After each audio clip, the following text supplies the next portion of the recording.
Sim. O Miguel que você estão a conversar por mensagem, Miguel. O Miguel não tem mulher? Tem sim. Ah? Tem sim. E deixaste teu marido pra quê? Ou na nariz? Ah! Revela, papai. Velha guarda. Tá deixando traição pra se juntar à traiçoeira.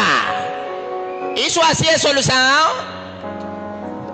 São bandidos que estão a vir edificar os outros bandidos. Eu pensei até que está com razão. Lembram-se bem, eu disse no Facebook, não é só você, Paula. Aqui também na igreja tem mais uma Paula. Tá aí. E não quero ir pro inferno. Você vai sim. Chapa!